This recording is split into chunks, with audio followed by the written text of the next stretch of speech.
Hello friends. Shashi Agarwal economics and law classes के अंदर मैं आप सबका स्वागत करती हूँ।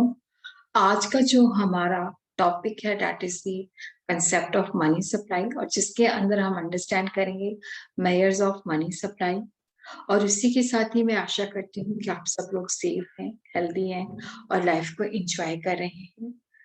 तो ये जो हमारा टॉपिक है that is quite relevant for the student of economics for finance, also relevant for the student of UGC NET economics, also relevant for the students who are preparing for various competitive exam like UPSC।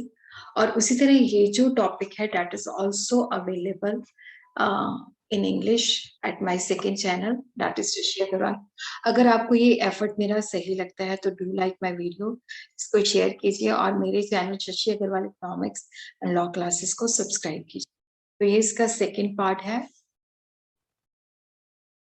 ये topic बताने से पहले this is my app एडिसम app जो relevant है for the student of commerce economics and management, and this is my WhatsApp number 7973179091। उसके ऊपर काफी सारे कोर्सेज मैंने अपलोड कर दिए हैं। इकोनॉमिक्स और फाइनेंस सीए एंट्री के लिए वहां पे अपलोडेड है। It is available at a very nominal price. Mode of teaching will be the live plus the recorded lectures. Descriptive as well as summarized notes will be given.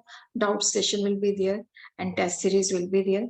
Addisum app का जो link है, I will be sharing the description box. तो RBI के मुताबिक 4 alternative measures of money supply है, use किया जाता है M1, M2, M3, M4। इसके अंदर हमारा फोकस रहेगा कि हम मनी सप्लाई जो आरबीआई किस तरह से कैलकुलेट करती है, क्या मेयर वो अडॉप्ट करती है, उसके बारे में हम अंडरस्टैंड करेंगे। जुलाई 1935 से लेके 67 से 68 तक आरबीआई पब्लिश करती थी M1। 67 से लेके 77 तक AMR जो है aggregate monetary resources was additionally also published, और जिसके अंदर M1 तो था ही था, साथ में टाइम डिपॉजिट जो है उसको भी इंक्लूड किया जाता था। ये broader mayor of money supply थी। 1977 से लेके आज तक मतलब टिल नाउ 4 अल्टरनेटिव मेयर्स हैं, M1, M2, M3, M4। इसको हम वन बाय वन करके जो है अंडरस्टैंड करेंगे। M1 जो है उसके अंदर देखो, ये जो है नैरो मनी सप्लाई है, कॉमनली यूज की जाती है, ज्यादा लिक्विड है। Currency with the public, demand deposit with the people and the commercial banks, and the other deposit with the RBI. Other deposit के अंदर आ जाते हैं demand deposit with the reserve bank of public financial institution like NIBAR, demand deposit with RBI of foreign central banks and governments, demand deposit of international financial institutions like IMF and the world bank. हम देखते हैं कि M1 जो है commonly बहुत ज्यादा use की जाती है, क्योंकि इसके अंदर ज्यादातर जो इसके कंपोनेंट है वो बहुत ही जो है लिक्विड एसेट्स होते हैं, और इसको हम ट्रांजैक्शन मनी भी कहते हैं क्योंकि इसके द्वारा हम जो है ट्रांजैक्शंस कर सकते हैं। M1 के अंदर देखो क्या क्या कवर आता है, currency, notes and coins which are with the public, net demand deposits and the other deposits, जिसको हम जो है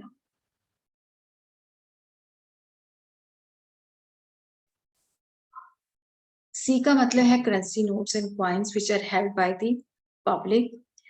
डीडी जो है net that is the net demand deposits, जैसे हमारा करंट अकाउंट, सेविंग अकाउंट होता है जिसके अंदर हम पैसे जमा कराते हैं। करंट अकाउंट के अंदर हमें इंटरेस्ट नहीं मिलता, सेविंग अकाउंट के अंदर हमें थोड़ा सा इंटरेस्ट मिलता है। तो ये जो डिपॉजिट्स होते हैं चेकेबल होते हैं, जिसको हम चेक के द्वारा डिपॉजिट करवा सकते हैं, चेक के द्वारा ट्रांसफर कर सकते हैं।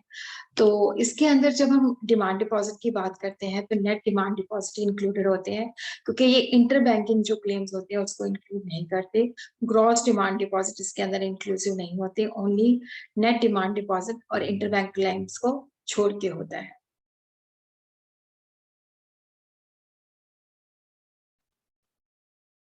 और उसी तरह जो अदर डिपॉजिट्स है उसके अंदर पब्लिक फाइनेंशियल इंस्टीट्यूशंस के deposit, foreign central banks, foreign governments, international financial institution with RBI. But इसके अंदर क्या है कि जो अदर डिपॉजिट्स के अंदर जैसे इंडियन बैंकिंग सिस्टम या गवर्नमेंट के आरबीआई के साथ जो डिपॉजिट्स होते हैं उसको इंक्लूड नहीं किया जाता। तो M1 के अंदर जैसे मैंने आपको बताया था कि नेट डिमांड डिपॉजिट लिया जाता है और जिसके अंदर इंटरबैंक क्लेम्स शामिल नहीं होते। ग्रॉस डिमांड डिपॉजिट के अंदर ये शामिल होते हैं, बट जब हम M1 को कैलकुलेट करते हैं तो उसके अंदर हम जस्ट नेट डिमांड डिपॉजिट ही लेते हैं। अब M1 के अंदर क्या क्या चीजें कवर्ड है? करेंसी विद पब्लिक कवर्ड है, demand deposits in all banks, current account and saving account, other deposit with RBI. और क्या क्या चीजें नहीं कवर्ड, जैसे इंडिया का deposit with IMF, world bank and foreign government, deposit of Indian banking system and Indian government with the RBI. Inter bank deposit जो है ये M1 के अंदर इंक्लूडेड नहीं है। M2 मेयर जो है that is broader than M1 measure, क्योंकि इसके अंदर saving deposit with post office saving banks भी आ जाती है। तो यहाँ पे सेविंग डिपॉजिट जो है डिमांड डिपॉजिट के अंदर इंक्लूडेड नहीं है, क्योंकि ये इतने लिक्विड नहीं होते, तो इसको चेक के द्वारा जो है विड्रॉ नहीं किया जा सकता। तो जो M2 है इसके अंदर हम देखते हैं M1 आ जाता है। तो यहाँ पे जो सेविंग डिपॉजिट जो है with post office saving bank account, उसको भी इसके अंदर इंक्लूड लिया गया है। ज्यादातर जो मेयर यूज की जाती है that is the M3 which is very popular, और ये वाइडर है एज कम्पेयर टू M1, और इसके अंदर नेट टाइम डिपॉजिट्स भी इंक्लूडेड है। M3 is equal to M1 plus net time deposit with the banking system। देखो जो टाइम डिपॉजिट्स होते हैं, जैसे हमने FDR करा ली तो ये एक स्टोर वैल्यू कि हमारा पैसा स्टोर हो जाता है, तो ये इतने लिक्विड नहीं होते कि हम इसको चेक से विड्रॉ कर सकते हैं, बट इनके अगेंस्ट हम लोन ले सकते हैं। और उसी तरह क्या होता है कि मेच्योरिटी से पहले हम इसको विड्रॉ कर सकते हैं, इसके अंदर हम कुछ इंटरेस्ट जो है सेक्रीफाइस करना पड़ता है। तो M3 जो है that is the popular mayor. M4 mayor के अंदर time total deposit with post office saving bank भी आ जाता है। M3 तो आता ही आता है, बट इसके अंदर हम नेशनल सेविंग सर्टिफिकेट जो होते हैं वो एक्सक्लूड करते हैं। M4 जो है that is M3 plus total deposit with post office saving organisation, but इसके अंदर हम नेशनल सेविंग सर्टिफिकेट जो होते हैं उसको इंक्लूड नहीं करते, that is not taken into count. तो यहाँ पे हम देखते हैं कि these are the different measures, M1, M2, M3, M4। These represents the different degree of liquidity। तो यहाँ पे हम देखते हैं कि M1 जो है मोस्ट लिक्विड है, उससे कम लिक्विड M2 है, उससे कम लिक्विड M3 है, और सबसे ज्यादा जो नॉन लिक्विड है दैट इज M4। M3 जो है मोस्ट लीस्ट लिक्विड है। M3 जो है उसको यूज किया जाता है, इसको एग्रीगेट मनी सोर्सेज भी कहा जाता है। M1 और M2 जो मेयर ऑफ मनी कंसेप्ट हैं, ये नैरो मनी सप्लाई कंसेप्ट हैं। M3 M4 जो है वो ब्रॉड मनी सप्लाई कंसेप्ट है। उसी तरह हम देखते हैं new monetary aggregates. RBI has started publishing A set of 4 new monetary aggregates.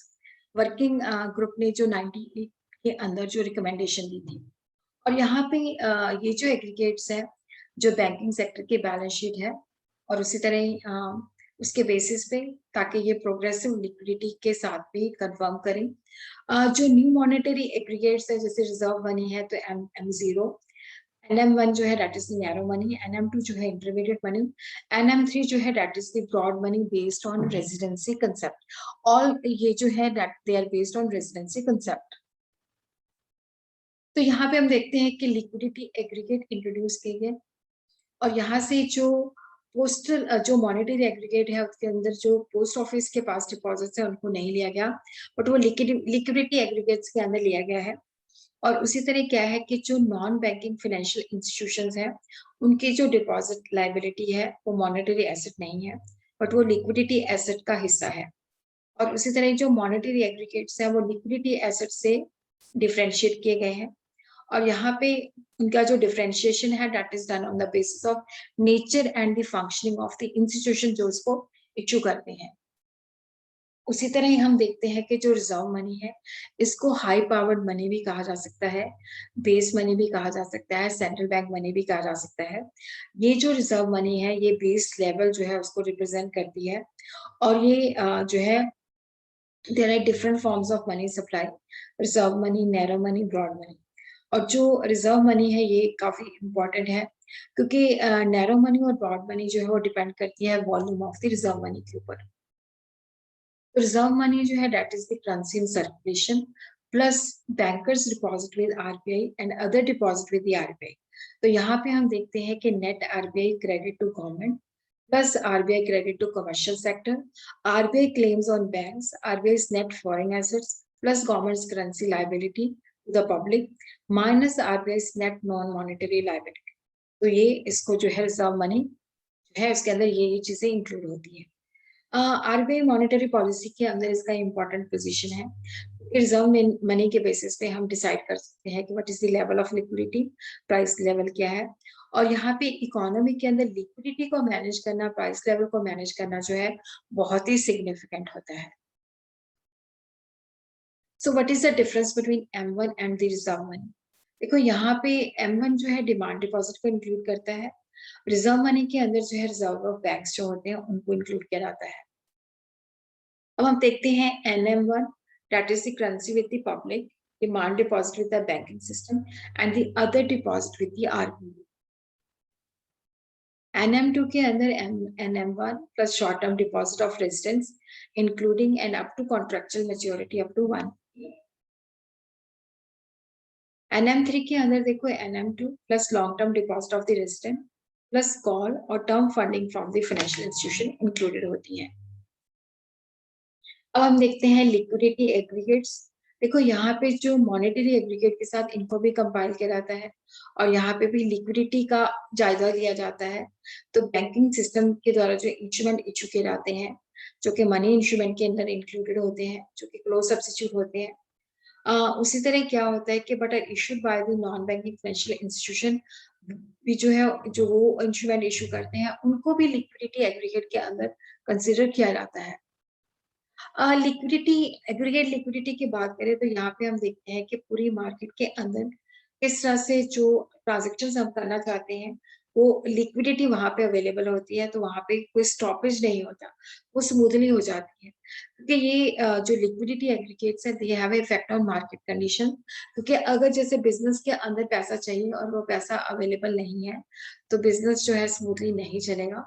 तो रिजर्व बैंक ऑफ इंडिया को कुछ पॉलिसीज बनानी पड़ेगी ताकि लिक्विडिटी को भी इंजेक्ट कर सके। लिक्विडिटी एग्रीगेट के अंदर L1 which is equal to NM3 plus all deposit with the post office saving bank, जिसके अंदर हम नेशनल सेविंग सर्टिफिकेट्स को इग्नोर मतलब एक्सक्लूड करते हैं। L2 जो है which is equal to L1 plus time deposit with the term lending institution and refinancing institution, term borrowing by the FIS and plus the certificate of deposit issued by the FIS. L3 के अंदर आ जाता है L2 plus deposit of non banking financial companies. इस तरह से हम liquidity aggregate को जो है स्टडी करते हैं और इसके साथ ही क्या है कि हमारा ये टॉपिक जो है खत्म हो गया है।